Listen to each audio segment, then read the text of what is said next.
بسم اللہ الرحمن الرحیم. وعن مالک بن انس رحمہ اللہ تعالی مرسلا قال قال رسول اللہ صلی اللہ علیہ وسلم ترکت فیکم امرین لن تضلوا ما تمسکتم بہما کتاب اللہ وسنت رسولہ رواہ فی الموطا. حضرت امام مالک ابن انس، ایک ہے صحابی حضرت انس ابن مالک، یہ امام مالک ابن انس ہے، امام دار الہجرہ، مدینہ منورہ کے امام کہے جاتے ہیں، ائمہ مجتہدین میں بڑی شان کے مالک ہے، نام بھی مالک ہے اور بڑی شان کے بھی مالک ہے. ان کی کتاب ہے موطا جو آئندہ سال انشاءاللہ آپ پڑھیں گے. امام مالک رحمہ اللہ اس روایت کو بیان فرماتے ہیں مرسلن. مرسل اس حدیث کو کہتے ہیں جس میں صحابی کا واسطہ حذف کر دیا گیا. امام مالک رحمہ اللہ مرسلات بہت ذکر کرتے ہیں، اس کو کہتے ہیں بلاغات مالک، وہاں کہتے ہیں بلغنی، مجھے حدیث پہنچی ہے. جب ان کو اپنے استاد پر بہت زیادہ اعتماد ہوتا ہے تو وہ بغیر سند کے حدیث ذکر کر دیتے ہیں. قال رسول اللہ صلی اللہ علیہ وسلم ترکت فیکم امرین. بہت ہی اہم بات ارشاد فرمائی نبی اکرم صلی اللہ علیہ وسلم نے کہ میں تو دنیا سے پردہ فرما کے جا رہا، لیکن تمہیں بے یار و مددگار اور بغیر ہدایت و رہنمائی کے نہیں چھوڑ رہا ہوں. ترکت فیکم، تمہارے درمیان دو چیزیں چھوڑ کر جا رہا ہوں. ترکت فیکم امرین، میں نے تمہارے درمیان دو چیزیں اپنے بعد باقی چھوڑی ہے. لن تضلوا ما تمسکتم بہما، جب تک ما بمانا ما داما، جب تک تم ان دو چیزوں کو مضبوطی سے پکڑے رہو گے، یعنی پابندی سے اس پر عمل پیرا رہو گے، لن تضلوا، ہرگز گمراہ نہیں ہوں گے.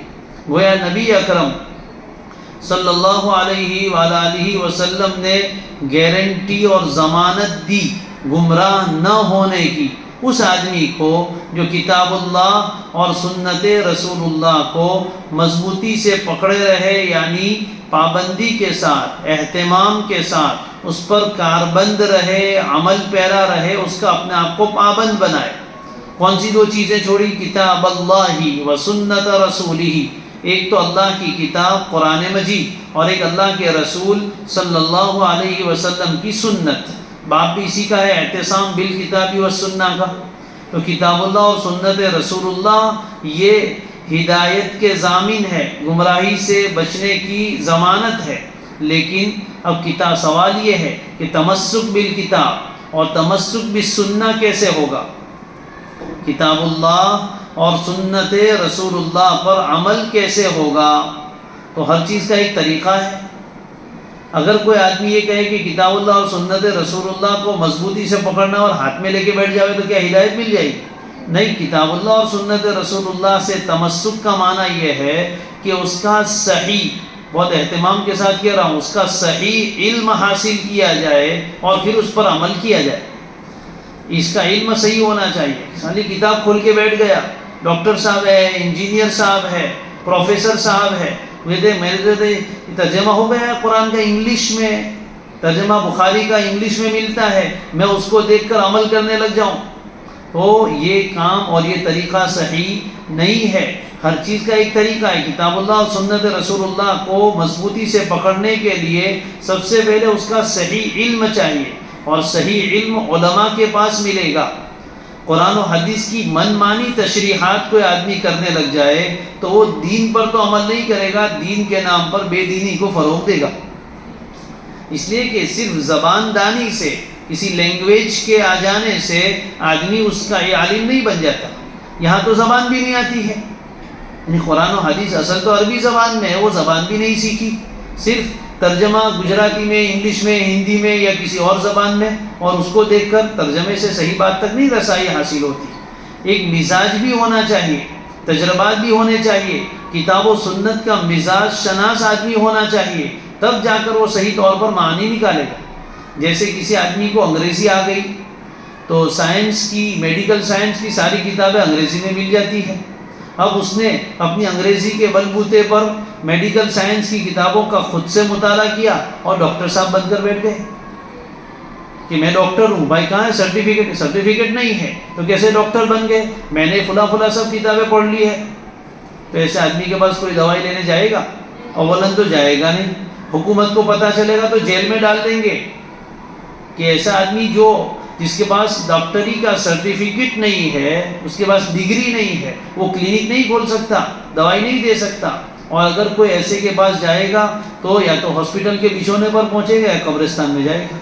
اس کی دکان کے بازو میں کفن کی دکان بنا دینی چاہیے، اس لیے کہ یہ لکیر کا فقیر بنے گا. صحیح طور پر جب تک اس نے کسی ماہر ڈاکٹر کی صحبت نہیں اٹھائی وہاں تک وہ اس فن کا آدمی نہیں بن سکتا. اگرچہ اس نے ڈاکٹری پڑھ لی، ایگزام بھی دیے، پاس بھی ہو گیا، پھر بھی وہاں اس کو بولیں گے 1 سال تک آپ کو سرکاری دواخانے میں جاب کرنی پڑے گی، 1 سال تک بڑے سینئر ڈاکٹر کے ماتحت رہ کر آپ کو کام کرنا پڑے گا، پھر جا کے آپ اپنا الگ سے کلینک کھول سکتے ہیں.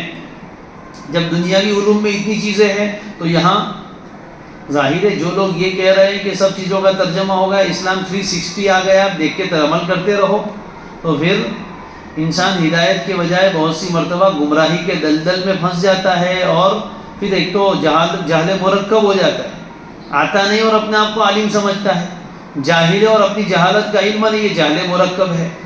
اس لیے کتاب و سنت پر عمل کرنے کا سلامتی والا راستہ یہ ہے کہ ائمہ مجتہدین نے، فقہائے کرام نے کتاب و سنت میں غور کر کے جو مسائل مرتب کیے ہیں آدمی اس پر عمل کرے. یہ کتاب و سنت پر ہی عمل ہے. لوگ بہکاتے ہیں کہ بھائی قرآن و حدیث کو پکڑنے کا کہا ہے، تم فقہ لے کے بیٹھ گئے، تم امام ابو حنیفہ کو لے کے بیٹھ گئے، تم امام شافعی کو لے کے بیٹھ گئے. تو امام ابو حنیفہ اور امام شافعی کہاں سے لائے؟ ان کی جیب میں سے نکال کے لائے یا قرآن و حدیث سے نکالا؟ سمجھ میں آ رہا ہے؟ امام ابو حنیفہ نے جو کچھ مسائل بیان کیے، ائمہ اربعہ نے جو مسائل بیان کیے، فقہا نے جو مسائل مرتب کیے، وہ کوئی اپنی جیب میں سے اپنے دماغ سے نہیں کیے ہیں، وہ بھی قرآن و حدیث میں. وہ بڑے ماہر تھے، زندگیاں انہوں نے کھپا دی اور علوم عربیت میں مہارت حاصل کی، کلام سمجھنے کے طریقے انہوں نے سیکھے، اور اس کے بعد اللہ تعالیٰ کی طرف سے ان کی خاص رہنمائی اور ہدایت ملی.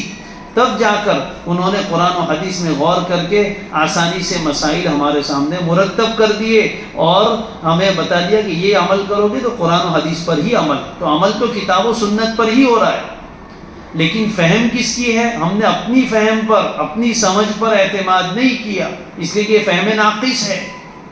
ہم نے کس کی فہم پر اعتماد کیا؟ ان بڑے بڑے ائمہ کی، جو علم و تقویٰ میں اپنی مثال تھے، عمل میں اپنی مثال تھے، اور فہم و فراست میں ہم ان کے ہزاروں لاکھویں حصے تک بھی اللہ کی قسم نہیں پہنچ سکتے. اللہ نے ان کو وہ فہم و فراست دی تھی.